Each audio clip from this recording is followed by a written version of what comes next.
Kami boleh bersyukur, berterima kasih kepadamu saat pagi hari ini, di mana kesempatan yang baik Tuhan kembali berikan kepada kami, khususnya dalam rangka kami merayakan Paskah. Tuhan telah mati buat kami, Tuhan telah berkorban buat kami. Tuhan lakukan semuanya itu karena Engkau begitu mengasihi kehidupan kami semua yang ada. Itulah sebabnya ya Tuhan, kami ada sebagaimana ada saat ini dalam ruangan ini, sebagai satu tanda syukur kami kepada Tuhan bahwa Engkau sungguh baik dalam hidup kami. Kasih setiamu bahwasanya untuk selama-lamanya dalam hidup kami. Tidak ada sesuatu yang dapat kami bawa kepadamu untuk segala kebajikanmu kepada kami. Selain hidup yang masih ada sebagaimana ada, kami bawa dan serahkan ke dalam tangan Tuhan. Roh, jiwa, dan tubuh kami, biarlah lewat kehidupan kami senantiasa menyenangkan hati Tuhan. Keberadaan hidup kami senantiasa mengagungkan akan kebesaran bagi nama-Mu ya Tuhan. Kami telah mengagungkan kebesaran Tuhan sebagai satu ungkapan rasa syukur kami kepadamu ya Tuhan, atas apa yang Tuhan telah nyatakan dalam hidup kami, khususnya lewat Paskah yang dapat kami lakukan hari ini ya Tuhan. Terima kasih Bapa yang baik. Saatnya kami akan diberkati lewat kebenaran firman-Mu. Mari Roh Kudus kuasai hati dan pikiran kami. Buka hati pikiran kami sehingga firman-Mu kami dapat mengerti, kami pahami dalam hidup kami.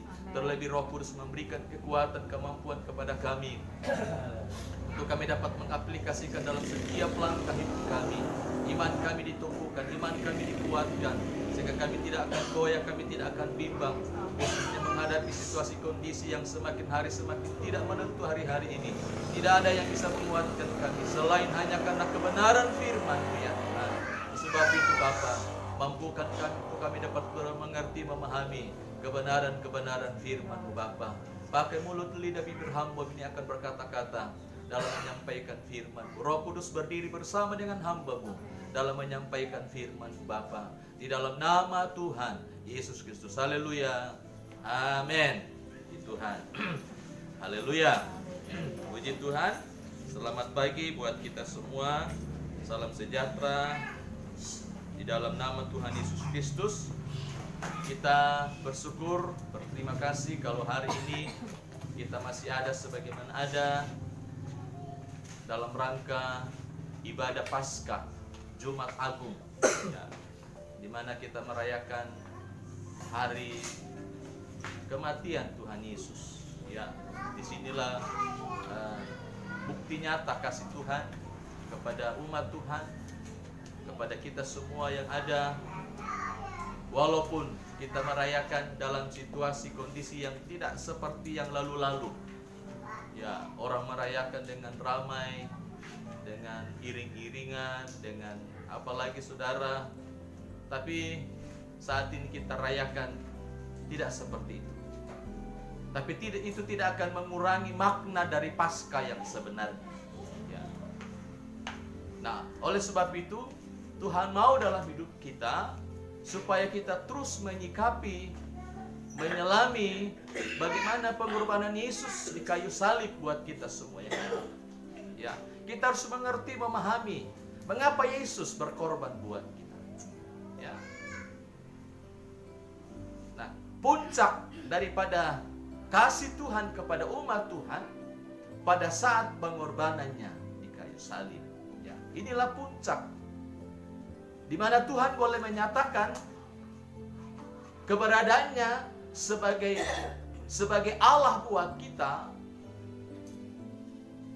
Dia telah mengorbankan dirinya buat kita demi untuk menyelamatkan kita, saudara. Ya. Nah, oleh sebab itu juga tidak ada alasan buat kita untuk kita tidak menyikapi hal itu. Nah, sebagai satu sikap kita kepada Tuhan atas apa yang Tuhan selalu nyatakan dalam hidup kita pribadi lepas pribadi, ya kita datang kepada Tuhan, beribadah, menyembah, memuliakan Tuhan. Sering saya katakan bahwa waktu dan ruang tidak akan bisa menghalangi kita untuk berhubungan. Ya. Justru dengan keadaan-keadaan gentil seperti inilah kita diajar Tuhan, ya, diajar Tuhan untuk semakin mendekatkan diri kita kepada Tuhan. Dengan adanya kejadian-kejadian yang kita alami, kita rasakan, khususnya dalam beberapa waktu yang telah kita jalani ini, saudara, di sini kita bisa melihat bahwa sesungguhnya dunia ini bukan semakin baik. Dunia ini bukan semakin baik, ya. Dunia ini bukan semakin damai. Dunia ini bukan membawa kita semakin sejahtera, ya.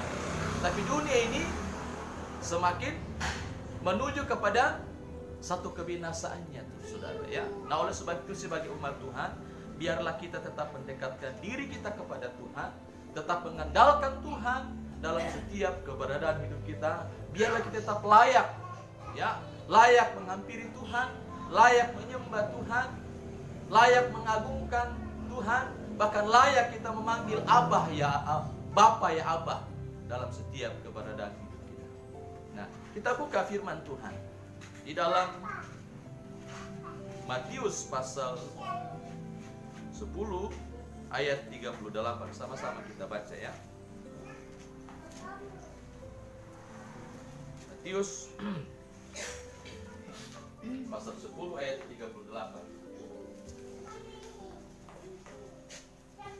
Sama kita baca.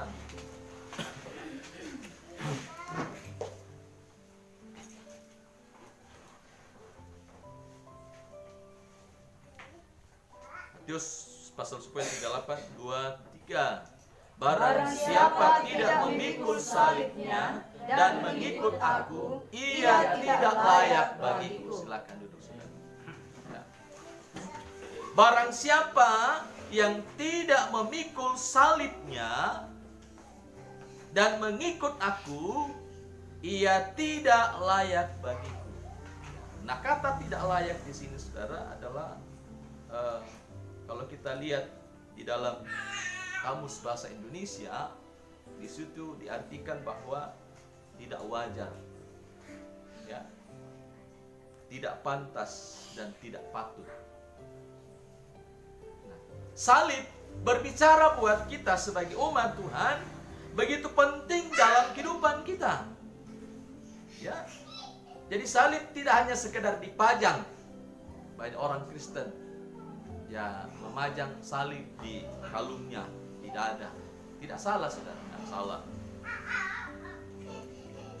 Itu berarti bahwa menandakan jati diri kita, bahwa kita adalah anak Tuhan, kita adalah orang Kristen, ya. Secara tidak langsung kita memperkenalkan diri kita kepada orang lain. Lihat, saya adalah anak Tuhan, saya adalah orang Kristen. Itu salib. Nah, salib bagi orang Kristen adalah sebuah lambang. Lambang apa, saudara? Lambang penyangkalan diri kita, lambang penderitaan, dan lambang kekristenan itu sendiri. Nah, makanya dikatakan siapa yang tidak memikul salibnya tidak layak buat. Artinya bahwa kalau kita tidak betul-betul menyangkal diri kita sebagai umat Tuhan, kalau kita tidak mau menderita bersama dengan Yesus, kalau kita tidak mengakui kekristenan kita di hadapan Tuhan, bahkan di hadapan orang-orang yang ada di sekitar kita, firman Tuhan berkata, kita tidak layak di hadapan hadirat Tuhan. Ya. Kita tidak patut menikmati berkat-berkat Tuhan. Kita tidak patut dikatakan kita adalah anak-anak Tuhan. Ya. Nah, oleh sebab itu untuk kita bisa layak di hadapan hadirat Tuhan, kita harus pikul salib, saudara. Salib.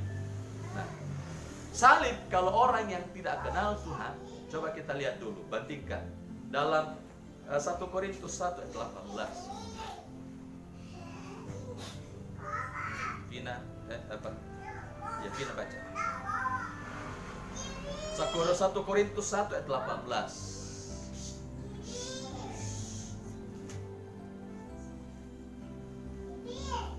1 Korintus 1 ayat 18.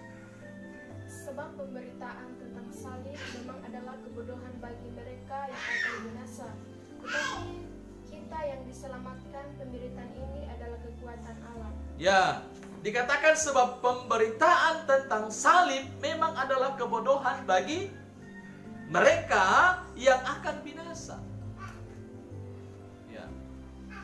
Tapi bagi kita sebagai orang yang percaya kepada Tuhan adalah hal yang luar biasa. Karena lewat saliblah kita dilayakkan di hadapan hadirat Tuhan. Lewat saliblah kita mendapatkan keselamatan itu. Coba seandainya Yesus tidak mati, atau dia mati, atau dia disalib, tapi dia tidak bangkit, saudara, untuk apa kita percaya kepada Yesus? Tidak ada gunanya. Tapi lewat kematian dan kebangkitan Yesus inilah, disinilah Allah menyatakan kuasanya kepada kita. Kita bersyukur, kita berterima kasih, bahkan kita bangga memiliki Yesus dalam hidup kita. Karena apa? Karena dia rela mengorbankan dirinya buat kita. Dia memberikan nyawanya buat kita. Kenapa? Karena dia begitu mengasihi kita. Seperti dalam Injil Yohanes pasal 3 ayat 16. Dikatakan begitu besarnya kasih Allah. Jadi kasih Allah tak terukur, saudara. Dan memang Allah itu adalah kasih. Nah, kasih ini pengertian yang sesungguhnya adalah dia memberi. Ya, memberi.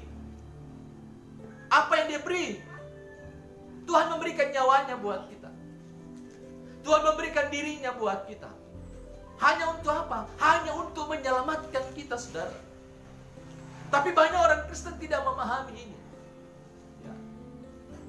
Sehingga banyak orang Kristen,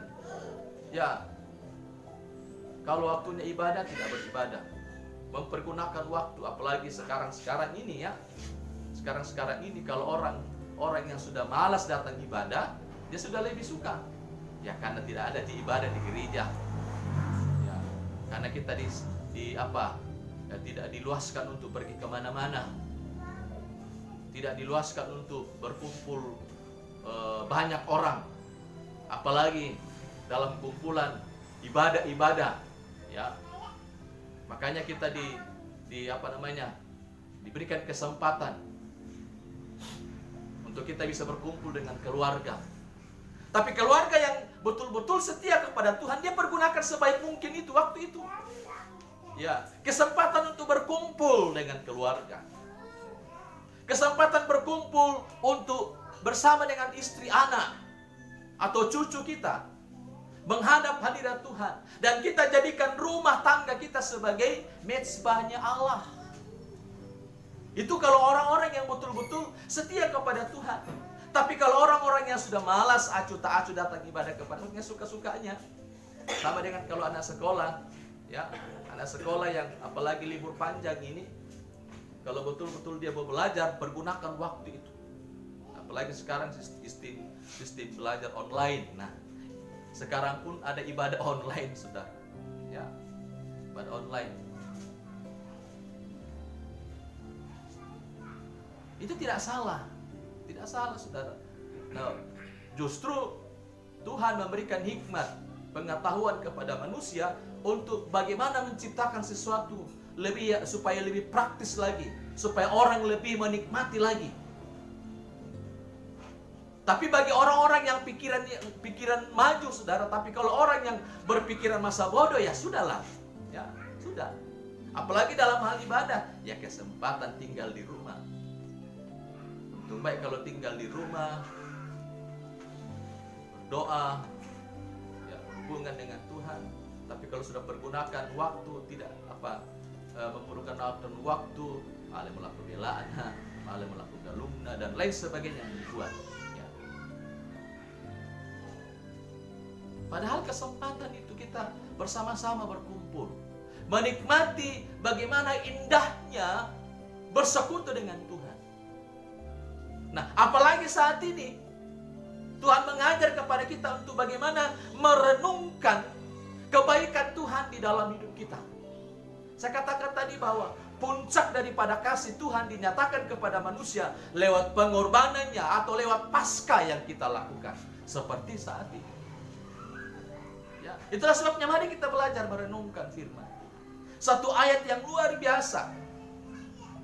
Ini satu pernyataan Yesus buat kita, dikatakan barang siapa tidak memikul salibnya dan mengikut aku itu siapa? Yesus menunjuk kepada dirinya. Ya. memikul salib. Nah, saya sudah katakan tadi bahwa salib berbicara tentang bagaimana kita harus menyangkal diri kita. Bagaimana kita harus menderita, bukan menderita dengan hal-hal yang lain, saudara, tapi menderita. Biasanya ya penderitaan itu bukan hanya kalau kita sakit apa segala macam. Kadang-kala dalam hati kita, kalau kita diejek orang, dihina orang, disindir orang, dikata-katai orang, apa kamu tutup sarani, begini.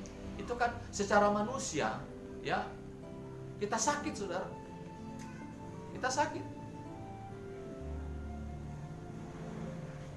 Tapi karena kita sudah mengenal firman Tuhan, Tuhan mengajar kepada kita, kalau ada orang yang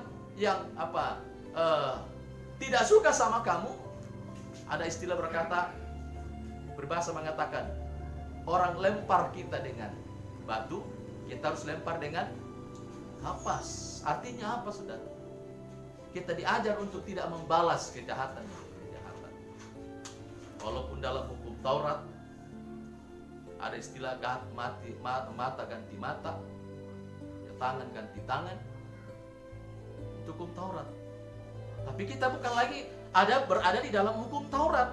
Kita sekarang berada di dalam hukum kasih. Ya. Di mana kasih itu harus kita nampakkan. Kita sebagai anak Tuhan. Di mana kita nampakkan kepada tetangga kita, kepada saudara kita, kepada siapapun, saudara. Ya. Lewat bagaimana kita nampakkan kasih Tuhan dalam hidup kita. Ada orang mengata-ngatai kita, yang kita hanya berdoa, Tuhan dengan kesabaran, Tuhan ampuni dia. Ya, memang sukar sulit, saudara, sukar sulit. Ini sebuah penyangkalan yang harus kita lakukan dalam hidup kita. Ya. Orang kadang-kala berpikir negatif sama kita, ya kita katakan terima kasih Tuhan. Berdoa buat mereka, berkati mereka. Ya, ampuni mereka. Mereka melakukan itu karena mereka tidak tahu. Seperti waktu Yesus disalib. Salah satu perkataan Yesus disalib itu, kayu salib, waktu sudah disalibkan, saudara, dia berkata, ampunilah mereka. Sebab apa yang mereka perbuat, mereka tidak tahu. Bayangkan, saudara, sudah menderita begitu, sudah di kayu salib, dalam penderitaan yang luar biasa. Ya. Tuhan masih berkata, Bapa ampuni mereka. Sebab apa yang mereka buat, mereka tidak tahu. Kiranya hal yang dilakukan Yesus pun kita harus belajar lakukan itu dalam hidup kita. Ya. Nah, salib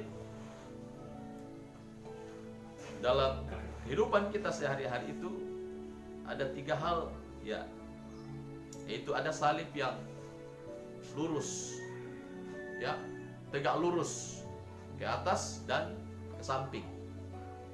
Apa makna itu? Makna daripada salib tegak lurus ke atas dan ke samping, di mana bagaimana kasih kita kepada Tuhan. Ya. Kita harus menyatakan kasih kita yang sesungguhnya kepada Tuhan, bukan kasih yang berpura-pura, saudara, tapi betul-betul kasih yang keluar dari dasar hati kita. Kita mengasihi Tuhan dengan, firman Tuhan berkata, kasihilah Tuhan dengan segenap, ya, segenap hati kita, dengan segala kekuatan kita, bahkan dalam segala keberadaan hidup kita. Kasih kita, hubungan kita dengan Tuhan harus baik, saudara. Ya. Ciptakan hubungan kita dengan Tuhan dengan baik. Bagaimana caranya kita menciptakan hubungan itu? Jangan pernah berhenti berdoa. Itu pertama. Ya, yang Tuhan anjurkan kepada kita, doa. Sebab doa merupakan jembatan bagi kita untuk bisa kita berhubungan dengan Tuhan. Apa menjadi pergumulan kita? Kita sampaikan sama Tuhan. Terlebih pergumulan yang kita hadapi saat ini apa, saudara? Ya, virus corona COVID-19. Kita berkumpul, kita berdoa, kita sampaikan sama Tuhan.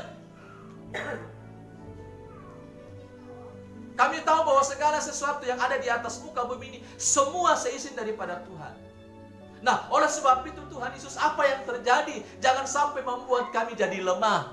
Jangan sampai membuat kami mundur. Jangan sampai membuat kami jauh daripada Tuhan. Tapi dengan keadaan yang ada sekarang, biarlah kami semakin dekat sama Tuhan. Ya. Dan kita terus berdoa kepada Tuhan supaya virus corona ini cepat berlalu. Cepat diangkat, saudara. Bukan kita hanya Indonesia yang alami. Seluruh dunia mengalami hal ini.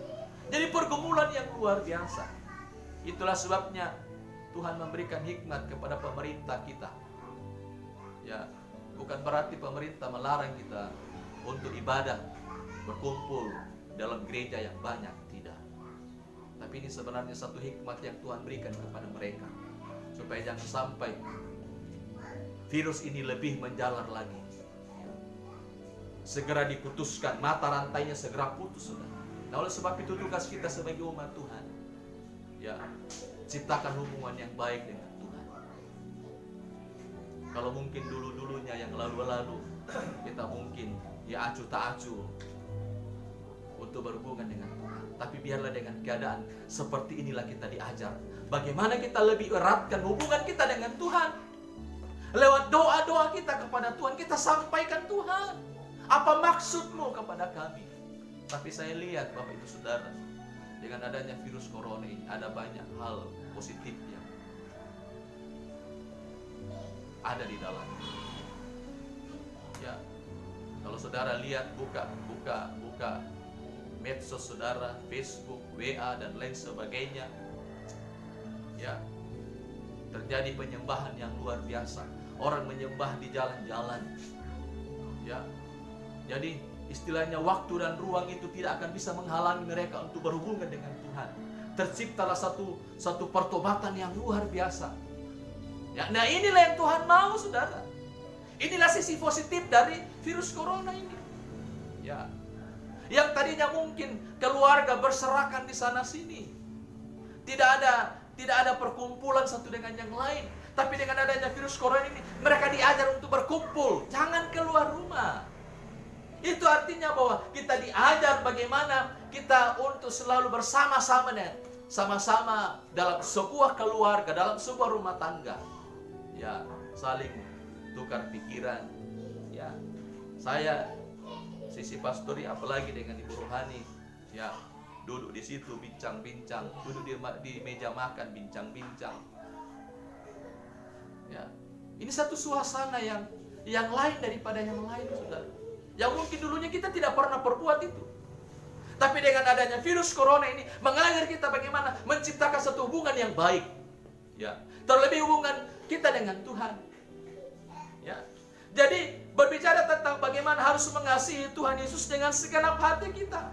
Itu garis lurus ke atas. Ya.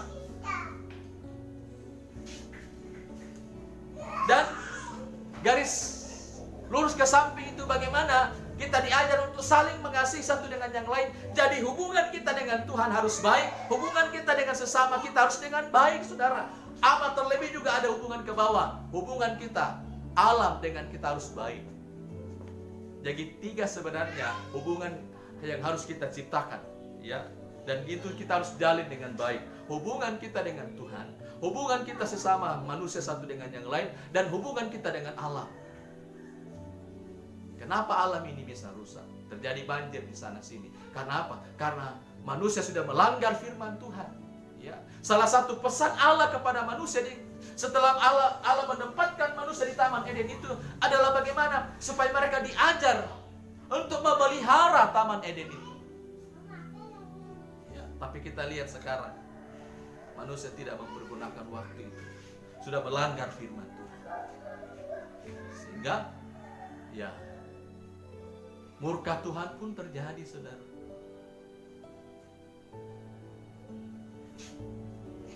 Ada lagunya Ebit mengatakan, mungkin Tuhan sudah mulai bosan melihat, sehingga alam tidak bisa bersatu dengan kita. Ya. Coba lihat, saudara, kiri kanan gunung sudah gundul, sehingga pada saat musim hujan terjadi longsor. Karena apa? pohon-pohon sudah tidak ada. Padahal pohon itu fungsinya untuk menahan, ya, menahan supaya jangan terjadi longsor. Tapi manusia, penebangan hutan di mana-mana terjadi. Ini artinya bahwa manusia tidak lagi mengingat akan apa yang Tuhan sampaikan kepada mereka. Tapi kita yang ada saat ini, mari kita belajar tetap mengasihi Tuhan lebih daripada segala-galanya. Kita bukan hanya dikatakan kita diajar bukan untuk mengasihi Tuhan semata, tapi kita diajar untuk saling mengasihi satu dengan yang lain. Firman berkata, amat terlebih yang kita harus kasihi adalah sesama kita anak Tuhan. Kita harus nyatakan dulu. Contohnya kita jemaat. Kita harus belajar dulu saling mengasihi satu dengan yang lain. Ya, setelah kita suatu jemaat bisa saling mengasihi, orang lain akan bisa melihat, wah, itu tahu jemaat Tombang. Wah, betul-betul persatuannya luar biasa. Dinampakkan pada saat ada pekerjaan, dinampakkan pada saat ada persekutuan. Ya. Tapi bagaimana orang bisa melihat, wah, apa itu jemaat Tombang tak aman tiran. Si kabing abahmu. Ya. Saling dendam satu dengan yang lain. Tidak ada pengampunan satu dengan yang lain. Saling iri satu dengan yang lain. Ya, si cari tabokok satu dengan yang lain. Nah, bagaimana orang bisa mau menilai kita? Tidak bisa, saudara. Ya. Tuhan mengajar kita untuk kita bisa berdiri sebagai orang-orang yang telah dipanggil Tuhan dan menjadi saksi bagi mereka. Mungkin kita tidak bisa berkata-kata menjelaskan firman Tuhan kepada mereka. Tapi lewat kesaksian hidup kita, perbuatan kita, tingkah laku kita, kita diajar ya untuk bisa jadi saksi. Dan diri kita, wah tahu wah itu jemaat Tombang luar biasa. Wah tahu wah keluarga ini luar biasa. Saling mengasihi, ya, saling mencintai satu dengan yang lain. Itu saudara ya. Ini yang Tuhan mau dalam hidup kita.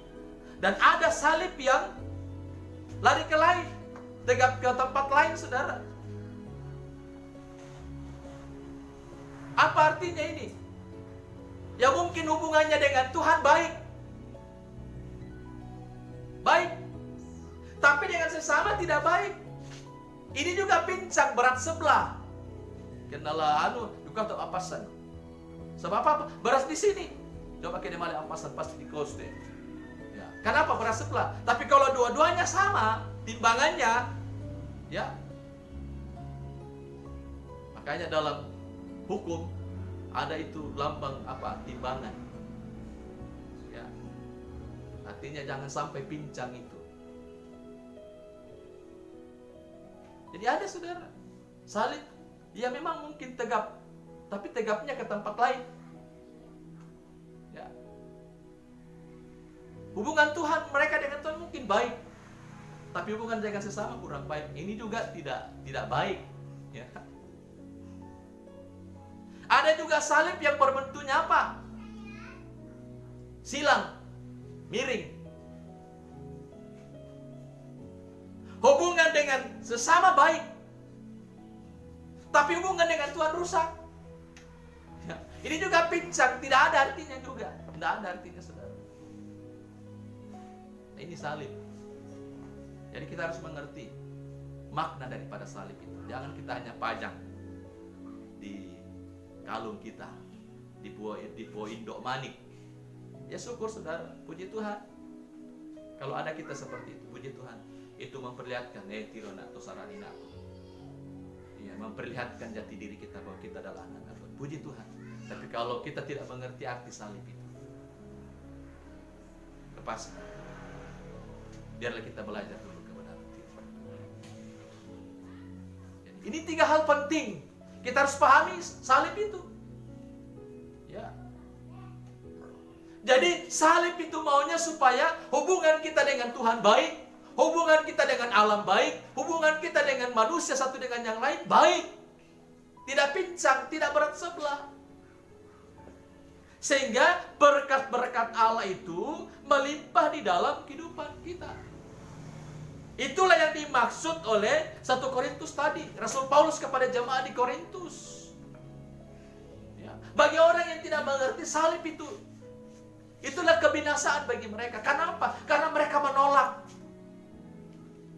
Mereka menolak salib itu.